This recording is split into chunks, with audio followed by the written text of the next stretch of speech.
Hello everyone, আজকের এই ভিডিওতে আমরা আরআরবি এনটিপিসি জিকে পিওয়াইকিউ সিরিজের ভিডিও নম্বর 3 কতগুলো কোশ্চেন ছিল সেই কোশ্চেনগুলো আজকে আমরা ডিসকাশন করব। প্রথম কোশ্চেন কি বলেছে দেখো, বলেছে নিচের কোনটি ব্যাঘ্র সংরক্ষণাগার বা টাইগার রিজার্ভ? অপশান আছে great Himalayan national park, Gir বন্যপ্রাণী অভয়ারণ্য, জিম করবেট ন্যাশনাল পার্ক না কেদারনাথ ওয়াইল্ড লাইফ স্যাংচুয়ারি। তো এখানে আমাদের এই চারটের মধ্যে টাইগার রিজার্ভ বা ব্যাঘ্র সংরক্ষণাগার হয়ে যাবে আমাদের অপশান নাম্বার 3 জিম করবেট জাতীয় উদ্যান, যেটা হচ্ছে আমাদের ভারতের সর্বপ্রথম ন্যাশনাল পার্ক, যেটাকে এখন নাম হয়েছে রামগঙ্গা ন্যাশনাল পার্ক। 1936-এ যেটার উদ্বোধন বা যেটার তৈরি বা প্রতিষ্ঠা হয়েছিল, এটা হচ্ছে উত্তরাখণ্ডে অবস্থিত। নেক্সট কোয়েশ্চেন, চিশতি সিলসিলার অন্যতম গুরুত্বপূর্ণ শিক্ষক শেখ মঈনুদ্দিন চিশতির দরগা কোথায় অবস্থিত? তো চিশতি সম্প্রদায় মুসলিমদের একটা সুফি সম্প্রদায় আছে, তো সেই চিশতি সম্প্রদায়ের মধ্যে শেখ মঈনুদ্দিন চিশতির দরগাটা কোথায় অবস্থিত সেইটা বলেছে। অপশান নাম্বার আছে, অপশান 1 আছে ফতেপুর সিক্রি, অপশান 2 কাশ্মীর, অপশান 3 আজমের, অপশান ডি হচ্ছে দিল্লি। তো এইটা সঠিক উত্তর হয়ে যাবে আমাদের অপশান নাম্বার 3 আজমের, যেটা হচ্ছে রাজস্থানে অবস্থিত। কোশ্চেন নাম্বার 3, নিচের কোনটি ওয়েব ব্রাউজার নয়? ওয়েব ব্রাউজার নয় অপশান আছে সাফারি, অপেরা, মজিলা ফায়ারফক্স না গুগল। তো আমরা জানি তো গুগল ক্রোম যেটা হচ্ছে সেইটা একটা ওয়েব ব্রাউজার, কিন্তু গুগল যেটা সেই গুগলটা হচ্ছে আমাদের একটা সার্চ ইঞ্জিন। আর বাকি সাফারি, অপেরা এবং মজিলা ফায়ারফক্স এগুলো সবগুলোই ওয়েব ব্রাউজার, কিন্তু গুগলটা এখানে ওয়েব ব্রাউজার নয়, যেটা হচ্ছে একটা সার্চ ইঞ্জিন। কোশ্চেন নাম্বার 4, কোন রাজ্যের শাসকের নির্বাসনকে দেহ থেকে প্রাণ চলে গেছে বলে অভিহিত করা হয়েছিল? তো এইটা ইংরেজ আমলে কোন রাজ্যের যে শাসক ছিল তাকে অভিবাসন করা হয়েছিল বা রাজ্য থেকে তাড়িয়ে দেওয়া হয়েছিল, তার জন্য বলা হয়েছিল, সেই প্রসঙ্গে বলা হয়েছিল যে দেহ থেকে প্রাণ চলে গেছে। পাঞ্জাব, মারাঠাল্যান্ডস, বাংলা না আওয়াধ। তো এখানে আমাদের অপশান নাম্বার 4 সঠিক উত্তর হয়ে যাবে, যেটা হচ্ছে আবাদের যে শাসক ছিলেন তাকে নির্বাসন করা হয়েছিল এবং তার প্রসঙ্গে বা সেই প্রসঙ্গে বলা হয়েছিল যে রাজ্য থেকে আমাদের রাজা চলে গেছে, তার মানে দেহ থেকে প্রাণ চলে যাওয়ার মতো অবস্থা। তাহলে এখানে আমাদের অপশান নাম্বার 4 আবাদ হয়ে যাবে সঠিক উত্তর। কোশ্চেন নাম্বার 5 বলেছে জিএসটি কী ধরনের ট্যাক্স? জিএসটি হচ্ছে value added tax, indirect tax, direct tax না ইনকাম ট্যাক্স। তো এখানে আমাদের 4টা অপশান আছে, সেখান থেকে জিএসটি কি সেইটা আমাদের বাছতে হবে। তো জিএসটি মানে আমরা সবাই জানি যে গুডস অ্যান্ড সার্ভিসেস ট্যাক্স, যেইটা আমাদের কবে থেকে লাগু হয়? এইটা হয় 2017-র 1 জুলাই থেকে লাগু হয়। এইটা হচ্ছে 101তম কনস্টিটিউশনাল অ্যামেন্ডমেন্ট অ্যাক্টের মাধ্যমে ভারতে আনা হয়। তো এটা হচ্ছে প্রথমে মনে রাখতে হবে যে কবে লাগু হয়, 1 জুলাই 2017 থেকে। আর এইটা হচ্ছে কনস্টিটিউশনাল অ্যামেন্ডমেন্ট অ্যাক্ট, অর্থাৎ ভারতীয় সংবিধান সংশোধনী আইন 101 দ্বারা এটাকে লাগু করা হয়েছিল। তো জিএসটি হচ্ছে একটি পরোক্ষ কর বা ইনডাইরেক্ট ট্যাক্স। পরোক্ষ কর মানে হচ্ছে যে আমাদের করগুলো আমাদের উপর ডাইরেক্টলি লাগু না হয়ে ইনডাইরেক্টলি লাগু হয়, সেই করটা হচ্ছে আমাদের পরোক্ষ কর বা ইনডাইরেক্ট ট্যাক্স। তাহলে জিএসটি এখানে হয়ে যাবে আমাদের একটা ইনডাইরেক্ট ট্যাক্সের এক্সাম্পল। নেক্সট কোয়েশ্চেন বলেছে সংসদ আদর্শ গ্রাম যোজনার পিছনে অনুপ্রেরণা কে ছিলেন? তো সংসদ আদর্শ গ্রাম যোজনার পেছনে অনুপ্রেরণা ছিলেন জওহরলাল নেহরু না মহাত্মা গান্ধী, সর্দার বল্লভভাই প্যাটেল এবং বাহাদুর শাস্ত্রীর মধ্যে? এখানে আমাদের অপশান নাম্বার 2 মহাত্মা গান্ধী হয়ে যাবে আমাদের সঠিক উত্তর। তো মহাত্মা গান্ধী সবসময় চেয়েছিলেন আমাদের দেশের যে শাসন ব্যবস্থা বা শক্তির উৎস সেটাকে সবসময় ডিসেন্ট্রালাইজ করতে। ডিসেন্ট্রালাইজ মানে হচ্ছে মহাত্মা গান্ধী চেয়েছিলেন যে আমাদের সমস্ত ক্ষমতার উৎস যাতে গ্রাম থেকে শুরু হয়, অর্থাৎ আমাদের গ্রামগুলোকে আগে প্রাধান্য দেওয়া উচিত। এই জন্য তার যে অনুপ্রেরণা বা তার যে আদর্শ, সেই আদর্শ অনুযায়ী সংসদ আদর্শ গ্রাম যোজনা যেটা সেইটাকে চালু করা হয়েছিল। তাহলে এর পেছনে মূল অনুপ্রেরণা ছিলেন মহাত্মা গান্ধীর। অপশান নাম্বার 2 হয়ে যাবে এখানে সঠিক উত্তর। নেক্সট কোশ্চেন নাম্বার 7 বলেছে HTTP এর অর্থ কী? তো এইটাও একটা ইনফরমেশন টেকনোলজি বা কম্পিউটারের প্রসান থেকে। তো HTTP এইটা আমাদের খুবই পরীক্ষায় দেয়, মনে রাখতে হবে। এইটার ফুল ফর্ম হচ্ছে hyper text transfer protocol, hyper text transfer protocol, যেটা আমাদের অপশান নাম্বার 3 হয়ে যাবে সঠিক উত্তর, hyper text transfer protocol. Question number 8, 1857 সালের বিদ্রোহের সময় ভারতে ব্রিটিশ মহিলাদের জন্য নিবেদিত একটি চিত্রকর্ম ইন মেমোরিয়াম কে এঁকেছিলেন? তো বলছে 1857 সালে আঁকা হয়েছিল ইন মেমোরিয়াম, সেটা কে এঁকেছিলেন? অপশান হচ্ছে Thomas Jones Barker, John Tenniel, option 3 Joseph Noel Paton, option 4 Felice Beato. তো এখানে আমাদের এইটা ইন মেমোরিয়াম কোয়েশ্চেনটা একটু অড ধরনের, এইটা 1857 মহাবিদ্রোহ নিয়ে। তো এইগুলো কোয়েশ্চেনগুলো আমাদের সেভ করে রাখতে হবে, বা স্ক্রিনশট করে রাখতে পারো, বা খাতায় লিখে রাখতে পারো, বা টেলিগ্রামে যে পিডিএফ দেওয়া হয় সেইটা তোমার কালেকশন করে রাখতে পারো। তো এখানে ইন মেমোরিয়াম যে চিত্রটা এঁকেছিলেন লিখছিলেন Joseph Noel Paton, option number 3 হয়ে যাবে আমাদের এখানে সঠিক উত্তর। নেক্সট কোশ্চেন নাম্বার 9 বলেছে নিচের কোনটি ভারতের সর্বোচ্চ শৃঙ্গ। তো এখানে ভারতের সর্বোচ্চ শৃঙ্গ বলেছে, তো এখানে অপশান নাম্বার 1টা বাংলাটা ট্রান্সলেশনটা ভুল হয়ে গেছে, এটা হবে আমাদের আনাই মুদি। তো এখানে আমাদেরকে বলেছে যে ভারতের সর্বোচ্চ শৃঙ্গ কোনটি। অপশান নাম্বার 1 আছে Anamudi, option number 2 Mount Everest, option number 3 Kamet, option number 4 Kanchenjunga. তো এখানে মাউন্ট এভারেস্ট তো আমাদের দেশের সর্বোচ্চ শৃঙ্গ নয়, মাউন্ট এভারেস্ট পৃথিবীর সর্বোচ্চ শৃঙ্গ, সেটা হচ্ছে নেপাল দেশে অবস্থিত। আনাইমুদি তো সাউথ ইন্ডিয়াতে অবস্থিত, যেটা আমাদের দেশের সর্বোচ্চ শৃঙ্গ নয়। কামেট হচ্ছে উত্তরাখণ্ডে অবস্থিত, যেটা আমাদের সর্বোচ্চ শৃঙ্গ নয়। কাঞ্চনজঙ্ঘা হচ্ছে এই 4টে যে অপশান দেওয়া আছে সেই 4টে অপশানের মধ্যে আমাদের দেশের সর্বোচ্চ শৃঙ্গ। এবার এখানে যদি K2 অপশানটা দেওয়া থাকতো তাহলে কাঞ্চনজঙ্ঘা এবং K2 এর মধ্যে আমরা K2টাকে বেছে নিতাম, বা গডেউনাস ট্রেনটাকে বেছে নিতাম। যেহেতু এখানে গডেউনাস ট্রেনটা নেই, তার জন্য আমরা অপশান নাম্বার 4 কাঞ্চনজঙ্ঘাকে করব আমাদের ভারতের সর্বোচ্চ শৃঙ্গ। তো এখানে আমরা দেখে নিই কাঞ্চনজঙ্ঘা এবং K2-র সর্বোচ্চ যে শৃঙ্গগুলো আছে আমাদের ভারতের, সেগুলোর কোনটার উচ্চতা কত।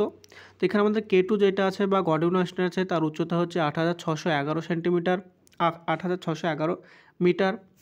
কাঞ্চনজঙ্ঘা হচ্ছে 8586 metre, Nanda Devi 7816 metre, Kamet 7756 metre, এবং সালতোরা যে শৃঙ্গ আছে সেইটা হচ্ছে 7742 মিটার। তো এইগুলো আমাদেরকে মনে রাখতে হবে। নেক্সট কোয়েশ্চেন দেখো, বলেছে name India's first superfast train. ইন্ডিয়ার যে ফার্স্ট সুপারফাস্ট ট্রেন সেটার নাম কি। অপশান নাম্বার 1 শতাব্দী, দুরন্ত, ডেকান কুইন, না রাজধানী এক্সপ্রেস। তো আমাদের সবচেয়ে প্রথম যে সুপারফাস্ট ট্রেন সেইটা হচ্ছে আমাদের ডেকান কুইন। এইটা ভালো কোশ্চেন একটা। ডেকান কুইন হচ্ছে আমাদের ভারতের প্রথম সুপারফাস্ট ট্রেন, যেটা 1930 সালে অপারেশনাল হয়েছিল, বা 1930 সালে যেটা চালু হয়েছিল। নেক্সট কোশ্চেন বলেছে রুর অঞ্চল হলো সবচেয়ে গুরুত্বপূর্ণ শিল্প অঞ্চল কোন দেশের। রুর অঞ্চল যেটা আছে সেইটা হচ্ছে আমাদের ওয়েস্ট বেঙ্গলের, ঝাড়খণ্ড, ওয়েস্ট বেঙ্গলের আমরা রুর অঞ্চল বলে জানি, পুরুলিয়া, এই সব জায়গাগুলোকে আমরা রুর অঞ্চল বলে জানি। তো সেই রুর অঞ্চলটা কোথা থেকে অনুপ্রাণিত হয়েছে, বা অরিজিনাল যে আমাদের রুর অঞ্চল সেইটা কোন দেশের একটা ইন্ডাস্ট্রিয়াল রিজিয়ন বা গুরুত্বপূর্ণ শিল্প অঞ্চল। Option number 1 Germany, 2 Denmark, option 3 Hungary, option 4 France. তো এখানে আমাদের অপশান নাম্বার 1 জার্মানি হয়ে যাবে সঠিক উত্তর। অর্থাৎ রুর যে একটা ইম্পর্টেন্ট ইন্ডাস্ট্রিয়াল রিজিয়ন সেইটা হচ্ছে অরিজিনালি জার্মানিতে অবস্থিত। সেই জার্মানির রুর অঞ্চলের অনুসারে বা অনুরূপে আমাদের ওয়েস্ট বেঙ্গলের যে শিল্পাঞ্চল, আমাদের ওয়েস্ট বেঙ্গলের ওয়েস্ট পার্টে অবস্থিত, সেইটাকে আমরা পশ্চিমবঙ্গের রুর বলে জানি, দুর্গাপুরকে। তো এইখানে আমাদের অপশান নাম্বার 1 হয়ে যাবে সঠিক উত্তর। আর্নেস্ট ম্যাকে প্রত্নতাত্ত্বিক খনন নিয়ে লেখা বইটির নাম কি। আর্নেস্ট ম্যাকে যে প্রত্নতাত্ত্বিক খনন নিয়ে যে বইটা লিখেছিলেন সেইটার নাম কি। অপশান নাম্বার 1 বলেছে early Indus civilisation, deeper excavation at Mohenjodaro, archaeology of Mohenjodaro, না ফার্দার এক্সকেভেশনস অ্যাট মহেঞ্জোদারো। তো এখানে বাংলার যে ট্রান্সলেশন সেইগুলো দেখো, প্রাথমিক সিন্ধু সভ্যতা, মহেঞ্জোদারোতে গভীরতম খনন, মহেঞ্জোদারোর প্রত্নতত্ত্ব, এবং মহেঞ্জোদারোতে আরও খনন বা ফার্দার এক্সকেভেশন অফ মহেঞ্জোদারো। অর্থাৎ অপশান নাম্বার 4 হয়ে যাবে এখানে আমাদের সঠিক উত্তর, ফার্দার এক্সকেভেশনস অ্যাট মহেঞ্জোদারো। এইটা লিখেছিলেন আর্নেস্ট ম্যাকে আর্কিওলজিক্যাল এক্সকেভেশনস নিয়ে। তাহলে এইগুলো আনকমন কোশ্চেন, এগুলো আমাদের আবার আসতে পারে, সেভ করে রাখতে হবে। তো সেইটা হচ্ছে আমাদের অপশান নাম্বার 4 হয়ে যাবে সঠিক উত্তর। নেক্সট কোশ্চেন বলেছে ভারতীয় সংবিধান দিবস কবে পালিত হয়। তো ভারতীয় সংবিধান দিবস পালিত হয় 26 জানুয়ারি, 26 নভেম্বর, 15ই আগস্ট, না 14ই এপ্রিল। তো এখানে আমরা জানি আমাদের যে ন্যাশনাল কতগুলো দিবস আছে তার মধ্যে সংবিধান দিবস একটা গুরুত্বপূর্ণ দিবস। 15ই আগস্ট আমাদের পালিত হয় কি স্বাধীনতা দিবস, এই দিনে আমরা স্বাধীনতা লাভ করেছি।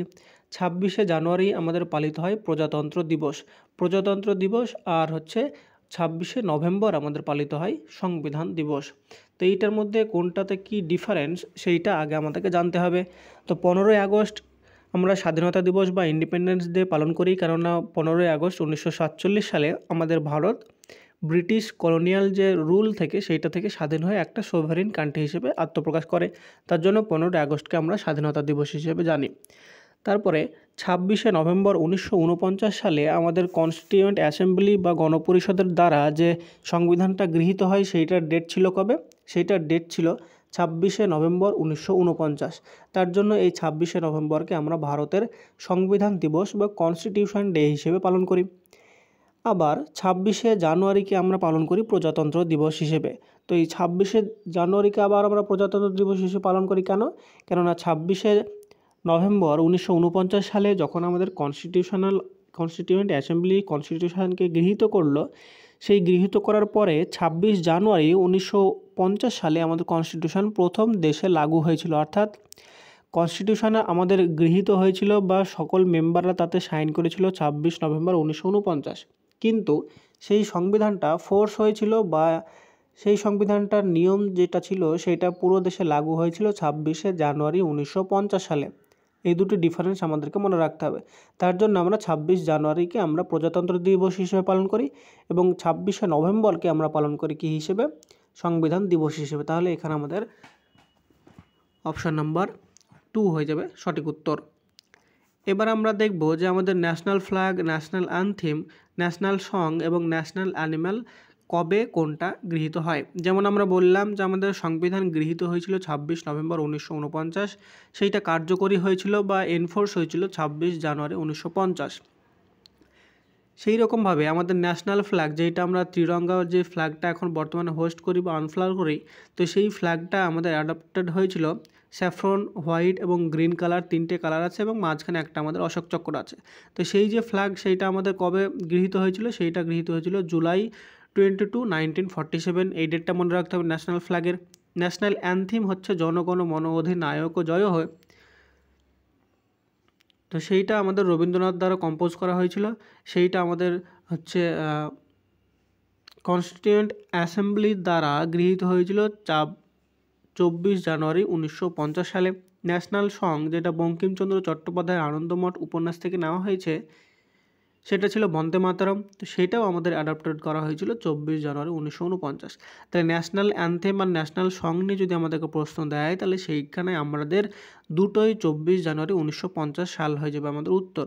ন্যাশনাল অ্যানিম্যাল রয়্যাল বেঙ্গল টাইগারকে কবে ঘোষিত করা হয়েছিল? তো এইটা ঘোষিত করা হয়েছিল এপ্রিল 1973-তে। তো এই চারটে আমাদেরকে মনে রাখতে হবে কোনটা কবে গৃহীত হয়েছিল। নেক্সট কোশ্চেন নাম্বার 14 বলেছে, চোখের লেন্সের অত্যাধিক বক্রতা যদি অত্যাধিক বক্রতা হয়ে যায় বা অত্যাধিক বক্রতা আমাদের কোন অসুখকে প্রমোশন করে বা কোন অসুখের সৃষ্টি করে? ফার্স্ট অপশন বলেছে হাইপারমেট্রোপিয়া, 2 নম্বর বলেছে কালার ব্লাইন্ডনেস বা বর্ণান্ধতা, 3 নম্বর বলেছে ক্যাটারাক্ট বা ছানি পড়ে যাওয়া, আর 4 নম্বর বলেছে মায়োপিয়া বা নিকট দৃষ্টি। মায়োপিয়া বলছে আমাদের নিকট দৃষ্টি, আর হাইপারমেট্রোপিয়া এইটা হচ্ছে আমাদের দূরদৃষ্টি। মায়োপিয়াতে আমরা কাছের জিনিস দেখতে পাই, দূরের জিনিস দেখতে পাই না। হাইপারমেট্রোপিয়াতে আমরা দূরের জিনিস দেখতে পাই, কাছের জিনিস দেখতে পাই না। বর্ণান্ধতাতে আমরা কোনো কালারকে আলাদাভাবে চিনতে পারি না। এবং ছানি পড়া, এইটা হচ্ছে আমাদের জেনারেলি 40-45 বছরের পরে চোখের যে আমাদের লেন্স থাকে সেই লেন্সের উপরে একটা সাদা আস্তরণ পড়তে থাকে, সেইটাকে আমরা ছানি বলে জানি। তো যখন আমাদের চোখের বক্রতা বেড়ে যায় বা চোখের যে লেন্স সেটা যখন বেশি বাঁকা হয়ে যায়, তখন আমাদের যে অসুখটা হয় সেইটা হচ্ছে মায়োপিয়া। তাহলে এখানে আমাদের অপশান নাম্বার 4 হয়ে যাবে সঠিক উত্তর। যখন আমাদের মায়োপিয়া অসুখ হয় তখন সেটা ঠিক করার জন্য আমাদেরকে কনকেভ লেন্স ইউজ করতে হয়। কনকেভ লেন্স মানে হচ্ছে অবতল লেন্স। আর যখন হাইপারমেট্রোপিয়া হয় তখন সেই ক্ষেত্রে আমাদেরকে ইউজ করতে হবে কনভেক্স লেন্স মানে হচ্ছে উত্তল লেন্স। তাহলে মায়োপিয়া যখন হবে সেইটাকে দূরীকরণের জন্য আমাদের ইউজ করতে হবে কনকেভ লেন্স মানে হচ্ছে অবতল লেন্স। নেক্সট কোয়েশ্চেন নাম্বার 15 বলেছে, পিত্তরস বা bile is secreted by which organ, মানে পিত্তরস কার দ্বারা নিঃসৃত হয়? 1 নম্বর হচ্ছে অগ্নাশয়। অগ্নাশয় থেকে তো আমাদের বিটা কোষ থেকে ইনসুলিন এবং আলফা কোষ থেকে গ্লুকাগন এবং ডেল্টা কোষ থেকে সোমাটোস্টাসিন রিলিজ হয়। পিত্তথলি থেকে তো এটা হচ্ছে বাইল জুস নির্গত হয়। এটা হচ্ছে আমাদের অপশান নাম্বার 4 যকৃৎ হয়ে যাবে আমাদের সঠিক উত্তর। পিত্তথলি বা বাইল যে জুসটা সেইটা নিঃসৃত হয় আমাদের যকৃৎ থেকে। নেক্সট কোশ্চেন নাম্বার 16 বলেছে, ভারতীয় সংবিধানে কোন দেশ থেকে স্বাধীনতা অর্থাৎ ফ্রিডম, সমতা অর্থাৎ ইকুয়ালিটি এবং ভ্রাতৃত্ব বা হচ্ছে ফ্র্যাটার্নিটিকে অ্যাডপ্ট করা হয়েছিল? লিবার্টি, ইকুয়ালিটি এবং ফ্র্যাটার্নিটি। তো এই যে তিনটে কনসেপ্ট, সেই তিনটে কনসেপ্ট আমাদের কোন দেশ থেকে গৃহীত হয়েছিল সেইটা বলেছে। First option Japan, second option France, third option USSR যেটা বর্তমানে রাশিয়া নামে পরিচিত, এবং ফোর্থ অপশন হচ্ছে ব্রিটেন। তো এখানে বলেছে আমাদের যে সংবিধান তৈরি করা হয়েছিল তখন আমাদের সংবিধানের যে বিভিন্ন কম্পোনেন্টসগুলো, সেই কম্পোনেন্টস পৃথিবীর বিভিন্ন দেশের যে সংবিধানগুলো রয়েছে তাদেরকে স্টাডি করার পরে সেখান থেকে যা কিছু ভালো সেগুলো আমাদের কালেকশন করে অ্যাডপ্ট করে সেগুলো ইন্ডিয়ান কনস্টিটিউশনে ইনকর্পোরেট করা হয়েছিল। এইরকমই তিনটে কম্পোনেন্ট আছে, একটা হচ্ছে স্বাধীনতা বা লিবার্টি, একটা হচ্ছে সমতা বা ইকুয়ালিটি, এবং একটা হচ্ছে ভ্রাতৃত্ববোধ বা হচ্ছে ফ্র্যাটার্নিটি। তো এই তিনটে যে কম্পোনেন্ট সেগুলো নেওয়া হয়েছিল ফ্রান্সের কনস্টিটিউশন থেকে। তাহলে এখানে আমাদের অপশান নাম্বার 2 হয়ে যাবে সঠিক উত্তর। এবার আমরা দেখে নেব যে বাকি কোন কোন দেশ থেকে কোন কোন ফিচার্স বা কোন কোন কম্পোনেন্ট আমাদের ইন্ডিয়ান যে কনস্টিটিউশন আছে তাতে ইনকর্পোরেট করা হয়েছে। তো ব্রিটিশ যে কনস্টিটিউশন বা লন্ডনের যে কনস্টিটিউশন ছিল সেখান থেকে কী কী নেওয়া হয়েছে? তো এইখান থেকে নেওয়া হয়েছে parliamentary form of government. Parliamentary form of government মানে হচ্ছে সেইখানে পার্লামেন্ট থাকবে, অর্থাৎ লোকসভা, রাজ্যসভা এবং প্রেসিডেন্ট। এইটা কিন্তু আমাদের ইউএস যে সংবিধান বা আমেরিকার যে সংবিধান সেইটার থেকে আলাদা। আমেরিকাতে সংবিধান হচ্ছে প্রেসিডেন্ট রিলেটেড, আর আমাদের এখানে প্রেসিডেন্সিয়াল ফর্ম অফ গভর্নমেন্ট। আর আমাদের যে গভর্নমেন্টের ফর্ম সেটা হচ্ছে পার্লামেন্টারি ফর্ম অফ গভর্নমেন্ট, যেটা হচ্ছে আমরা বড় করেছি ব্রিটিশ কনস্টিটিউশন থেকে। তারপরে রুল অফ ল বা আইনের শাসন, এইটাও আমরা ব্রিটিশ কনস্টিটিউশন থেকে বড় করেছি। লেজিসলেটিভ প্রসিজিওর, সিঙ্গেল সিটিজেনশিপ এইটা একটা খুব ইম্পর্ট্যান্ট কনসেপ্ট, যেইটা বলে যে আমরা একই সাথে আমাদের দেশের নাগরিক, একই সাথে আবার আমরা আমাদের রাজ্য পশ্চিমবঙ্গের নাগরিক। কিন্তু যদি তুমি আমেরিকায় যাও তাহলে আমেরিকায় গেলে দেখতে পাবে যদি তুমি অ্যারিজোনা একটা রাজ্যের বা ফ্লোরিডা একটা রাজ্যের নাগরিক হও তাহলে সেখানে আলাদা তোমার সিটিজেনশিপ থাকতে হবে, এবং যদি তুমি সেই ফ্লোরিডাটা আমেরিকার মধ্যে পড়ে তাহলে সেই আমেরিকারও একটা ন্যাশনাল এবং একটা হচ্ছে স্টেটের দুটো নাগরিকত্ব দরকার হয়। আমেরিকাতে ডুয়াল সিটিজেনশিপ আছে, কিন্তু লন্ডনে যেমন সিঙ্গেল সিটিজেনশিপ, অর্থাৎ তুমি স্টেটে বা রাজ্যে তোমার যেখানেই যাও না কেন তোমার একটা ভোটার কার্ড হলেই হয়। তাহলে এখানে আমরা একটা সিটিজেনশিপ বা সিঙ্গেল সিটিজেনশিপ নিয়েছি কাদের কাছ থেকে? এটা নিয়েছি ব্রিটিশ কনস্টিটিউশন থেকে। ক্যাবিনেট সিস্টেম নিয়েছি, প্রোগ্রেসিভ রিটস নিয়েছি, পার্লামেন্টারি প্রিভিলেজেস নিয়েছি এবং বাইক্যামেরালিজম নিয়েছি। বাইক্যামেরালিজম মানে হচ্ছে লোকসভা রাজ্যসভা যেমন দুটো ভাগ, রাজ্যের ক্ষেত্রেও আমাদের বিধান পরিষদ এবং বিধানসভা এই দুটি আমাদের ভাগ থাকে, সেইটাকে আমরা বলছি বাইক্যামেরালিজম। এবার দেখব ইউএস কনস্টিটিউশন বা আমেরিকার কনস্টিটিউশন থেকে আমরা কী কী নিয়েছি। আমেরিকার কনস্টিটিউশন থেকে নিয়েছি আমরা ফান্ডামেন্টাল রাইটস। ফান্ডামেন্টাল রাইটস মানে হচ্ছে মৌলিক অধিকার। ইন্ডিপেন্ডেন্স অফ দ্য জুডিশিয়ারি মানে জুডিশিয়ারিকে আলাদাভাবে কাজ করতে দেওয়া হবে। Judicial review, impeachment of the প্রেসিডেন্টকে পদ থেকে হটিয়ে দেওয়ার যে প্রসেসটা সেইটা আমরা আমেরিকা থেকে নিয়েছি। Removal of supreme court and high court জাজেস, পোস্ট অফ ভাইস প্রেসিডেন্টের যে পোস্ট সেটা আমরা আমেরিকা থেকে নিয়েছি। এইটা খুব একটা ইম্পর্টেন্ট কোশ্চেন। নেক্সট, আইরিশ বা আয়ারল্যান্ডের কনস্টিটিউশন থেকে নিয়েছি আমরা directive principles of states policy. এইটা খুব ইম্পর্টেন্ট কোশ্চেন। ডিপিএসপি আমরা কোথা থেকে নিয়েছি সেটা আমাদের ইন্ডিয়ান কনস্টিটিউশনের পার্ট 4-এ আছে। এটা হচ্ছে directive principles of state policy নিয়েছি আমরা আয়ারল্যান্ডের কনস্টিটিউশন থেকে। Nomination of members of to the Rajya Sabha and method of election of the president এটাও আমরা নিয়েছি আয়ারল্যান্ডের কনস্টিটিউশন থেকে। কানাডার যে কনস্টিটিউশন সেখান থেকে আমরা নিয়েছি federal with a strong centre, মানে হচ্ছে রাজ্য কেন্দ্র দুজনেরই ক্ষমতা থাকবে কিন্তু এখানে স্ট্রং হবে আমাদের রাজ্যটা। Vesting residuary power in the centre, appointment of state governors by the centre, advisory jurisdiction of the supreme court, এই পাওয়ারগুলো আমরা নিয়েছি কানাডার সংবিধান থেকে। নেক্সট দেখো বলেছে অস্ট্রেলিয়ান যে কনস্টিটিউশন বা অস্ট্রেলিয়ান সংবিধান থেকে আমরা নিয়েছি কনকারেন্ট লিস্ট। এইটা খুব একটা ইম্পর্টেন্ট টপিক। কনকারেন্ট লিস্ট কারো যদি না জানা থাকে তাহলে আমি বলছি যে এমন কিছু সাবজেক্ট থাকে যেগুলোর উপরে ল বা আইন তৈরি করতে পারে সেন্ট্রাল গভর্নমেন্ট। এমন কিছু সাবজেক্ট থাকে যেগুলোর উপরে ল বানাতে পারে স্টেট গভর্নমেন্ট। তো যেগুলোর উপরে সেন্ট্রাল গভর্নমেন্ট ল বানাতে পারে সেগুলো হচ্ছে ইউনিয়ন লিস্টে থাকে। যেগুলোর উপরে স্টেট গভর্নমেন্ট ল বানাতে পারে সেগুলো হচ্ছে স্টেট লিস্টে থাকে। আর এমন কিছু সাবজেক্ট থাকে যেমন হেলথ, এডুকেশন, এই সাবজেক্টগুলোতে আমাদের ইউনিয়ন গভর্নমেন্ট এবং স্টেট গভর্নমেন্ট দুজনই ল বানাতে পারে, তাহলে সেইগুলোকে আমরা রাখবো কনকারেন্ট লিস্টে। তো এই যে কনকারেন্ট লিস্টের যে আইডিয়া সেটা আমরা নিয়েছি অস্ট্রেলিয়ান কনস্টিটিউশন থেকে। Joint sitting of two houses, যেটা আমাদের কনস্টিটিউশনের 108 অর্থাৎ 108 নম্বর ধারাতে রয়েছে, সেইটাও আমরা নিয়েছি অস্ট্রেলিয়ান কনস্টিটিউশন থেকে। সাউথ আফ্রিকা থেকে নিয়েছি আমরা প্রসিডিওর অফ অ্যামেন্ডমেন্ট অফ কনস্টিটিউশনকে অ্যামেন্ড করা অর্থাৎ এডিট করার যে সংবিধান বা এডিট করার যে প্রসিডিওর সেইটা আমরা নিয়েছি সাউথ আফ্রিকা থেকে, যেটা হচ্ছে আমাদের আর্টিকেল 368-এ বর্ণনা করা রয়েছে। তারপরে ফ্রান্স থেকে আমরা নিয়েছি লিবার্টি, ইকুয়ালিটি অ্যান্ড ফ্র্যাটার্নিটি, এইটা আমাদের কোশ্চেনটা ছিল। ইউএসএ সাইড থেকে নিয়েছি আমরা ফান্ডামেন্টাল ডিউটিস বা মৌলিক কর্তব্য and ideal of justice of the preamble. Germany থেকে নিয়েছি fundamental suspension of fundamental rights during emergency, মানে যখন আমাদের দেশে এমার্জেন্সি লাগে তখন ফান্ডামেন্টাল রাইটসগুলোকে আমরা কিছু পরিমাণে খর্ব করতে পারি, সেই যে ফান্ডামেন্টাল রাইটসের খর্ব করার যে ক্ষমতা বা প্রসিডিওর সেইটা আমরা নিয়েছি জার্মানি থেকে। জাপান থেকে নিয়েছি procedure established by the law for the rights of life and personal liberty, এইটা নিয়েছি আমরা জাপান থেকে।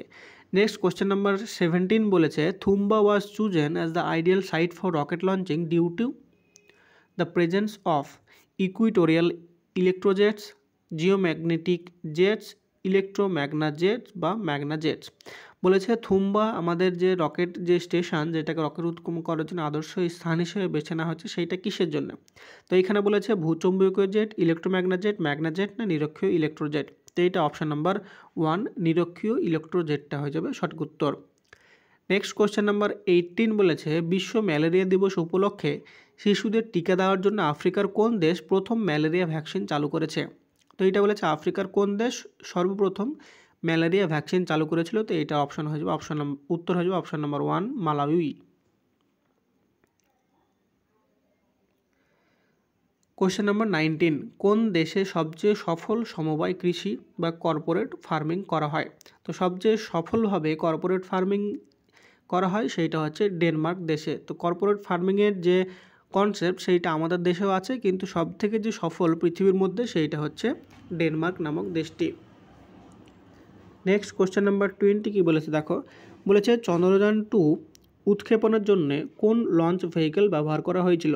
তো চন্দ্রযান 2 যেটা লঞ্চ করা হয়েছিল সেটা লঞ্চ করার জন্যে আমাদের কোন ভেহিকেল ইউজ করা হয়েছিল সেটা, এটা প্রিভিয়াস ইয়ার কোশ্চেন, সেটা হচ্ছে GSLV Mark 3 M1, option number 2 হয়ে যাবে সঠিক উত্তর। তো এখানে একটা জিনিস লক্ষ্য করতে হবে যে যখন আমাদের লাস্ট এনটিপিসিটা অর্থাৎ 2019-এর যে নোটিফিকেশান সেটা 21-20-তে পরীক্ষা হয়েছে, সেইটার জন্য আমাদের চন্দ্রযান 2 ইম্পর্টেন্ট ছিল, কিন্তু আমাদের এখন যে 24-25 সালের সামনে যে এনটিপিসিটা হবে সেটার জন্য আমাদের ইম্পর্টেন্ট কোনটা, সেটা হচ্ছে চন্দ্রযান 3। তাহলে চন্দ্রযান 3টা সম্পর্কে আমাদের কিছু বেসিক যে ইনফরমেশান সেইটা জেনে নিতে হবে। প্রথমে যদি আমরা বলি যে চন্দ্রযান 3 লঞ্চ কবে হয়েছিল, তো এইটা লঞ্চ হয়েছিল 14 জুলাই 2023 সালে। এইটা লঞ্চ করা হয়েছিল সতীশ ধাওয়ান স্পেস সেন্টার অন্ধ্রপ্রদেশ থেকে। এইটার ল্যান্ডিং যে সাইট সেইটা ছিল চাঁদের সাউথ পোল, এবং সেই চাঁদের সাউথ পোলে পৌঁছানো প্রথম দেশ হয়েছিল আমাদের ভারত, সেটা হচ্ছে চন্দ্রযান 3 মিশনের দ্বারা। এখানে আর কি আমাদেরকে জানতে হবে, এখানে যে লঞ্চ ভেহিকেল ছিল সেইটা ছিল লঞ্চ ভেহিকেল ছিল মার্ক 3-এর LVM3 মানে হচ্ছে লঞ্চ ভেহিকেল মার্ক 3 LVM3। যদি জিজ্ঞেস করে যে যেমন চন্দ্রযান 2 এর লঞ্চ ভেহিকেল জিজ্ঞেস করেছে, একই রকমভাবে চন্দ্রযান 3 এর লঞ্চ ভেহিকেল যদি জিজ্ঞেস করে তাহলে এখানে আমাদেরকে বলতে হবে LVM3, যার ফুল ফর্ম হচ্ছে লঞ্চ ভেহিকেল মার্ক 3। তা বলছে চন্দ্রযান 3-তে কী কী কম্পোনেন্ট ছিল সেগুলো যদি আমরা দেখি, তাহলে বিক্রম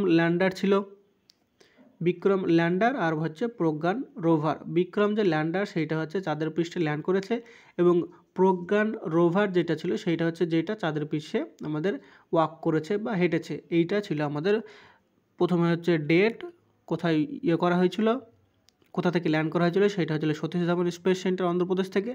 আর একটা কোশ্চেন যে আমাদের যে চন্দ্রযান 3 এর যে বিক্রম ল্যান্ডারটা চাঁদের যেখানে লঞ্চ করেছিল, যেখানে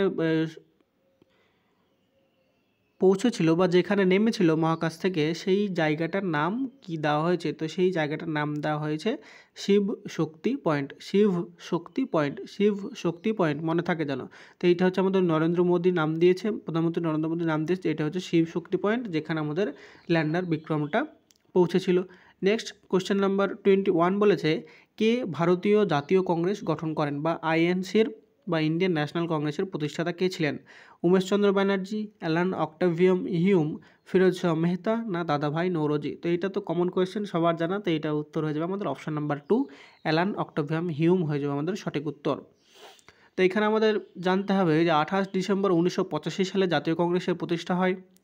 গোকুলদাস তেজপাল সংস্কৃত কলেজ, যেটা বোম্বাইতে অবস্থিত, 72 জন ডেলিগেটস বা 72 জন প্রতিনিধি ছিলেন। তারপরে জেনারেল সেক্রেটারি ছিলেন কে? Allan Octavian Hume. Umeshchandra Banerjee ছিলেন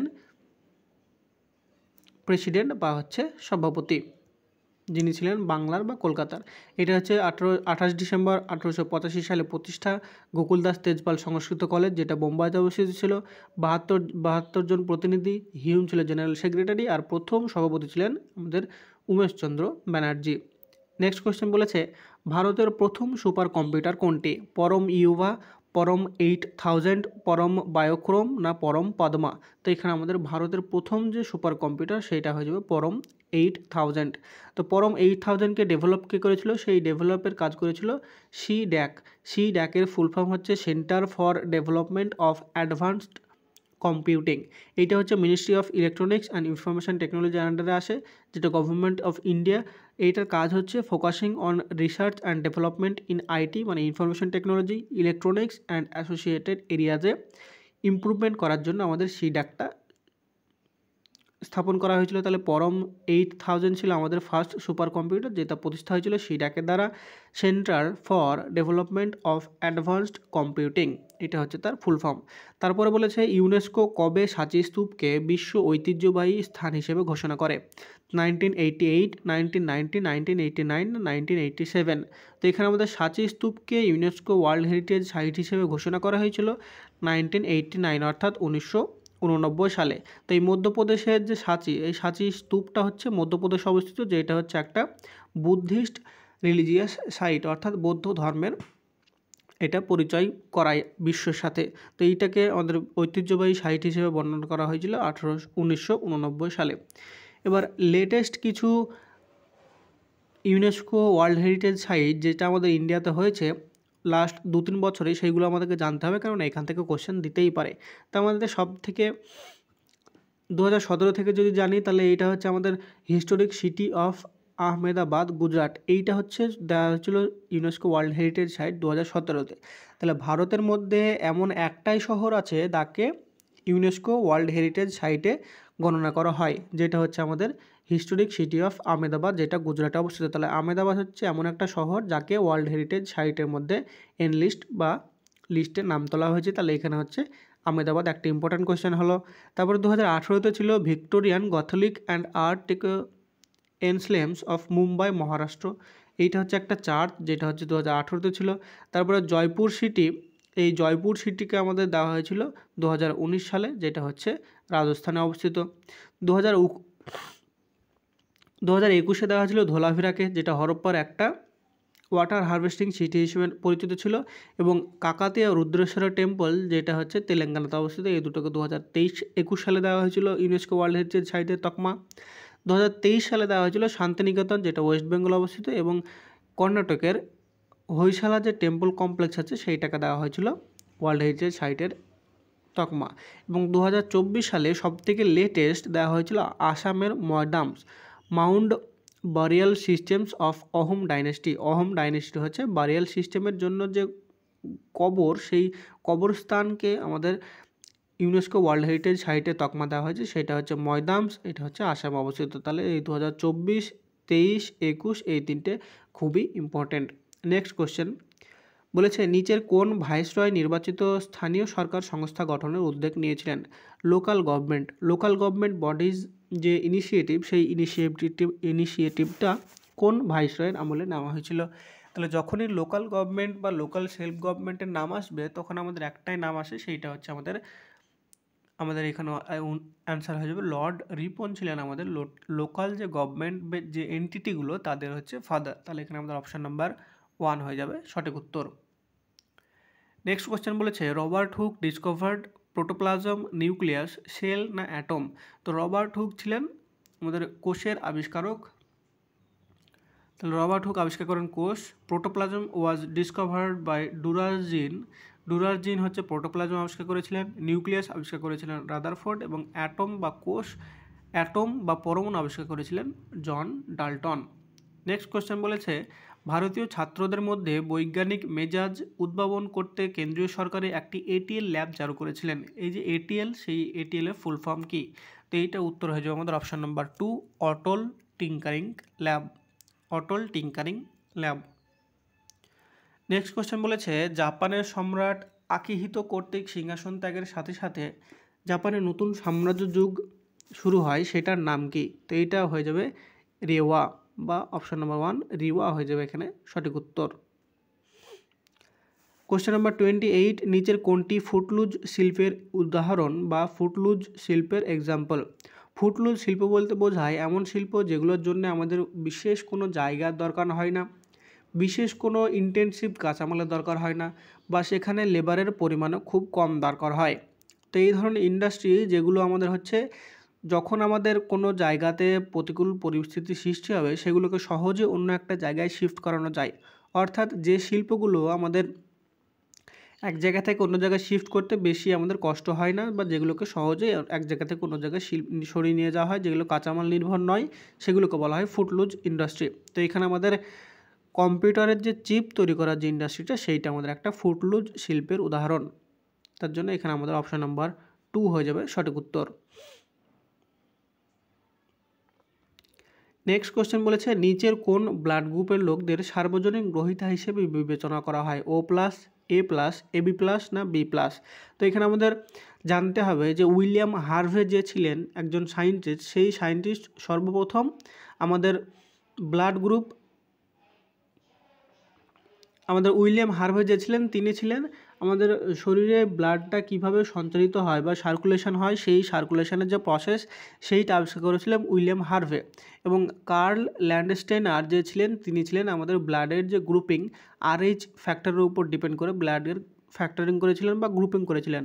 কার্ল ল্যান্ডস্টেনার উইলিয়াম হার্ভে ছিলেন ব্লাড সার্কুলেশন আবিষ্কার করেছিলেন, এবং কার্ল ল্যান্ডস্টেনার ছিলেন যিনি হচ্ছে ব্লাডের গ্রুপিং করেছিলেন। তাহলে এখানে আমাদের সর্বজনীন গ্রহীতা কাকে বলা হবে, সেটা হচ্ছে এবি প্লাস, আর সার্বজনীন দাতা হবে ও প্লাস। তাহলে সার্বজনীন গ্রহীতা মানে যারা সব অন্য যে কোনো গ্রুপের রক্ত নিতে পারেন সেটা হচ্ছে এবি প্লাস, আর ও প্লাস যেটা হচ্ছে সেটা হচ্ছে সমস্ত ব্যক্তিকে রক্ত দিতে পারে। তাহলে এটা হচ্ছে দিতে পারে সার্বজনীন দাতা, আর এবি প্লাস হচ্ছে নিতে পারে, এটা হচ্ছে সার্বজনীন গ্রহীতা। তাহলে এই ক্ষেত্রে আমাদের অপশন নাম্বার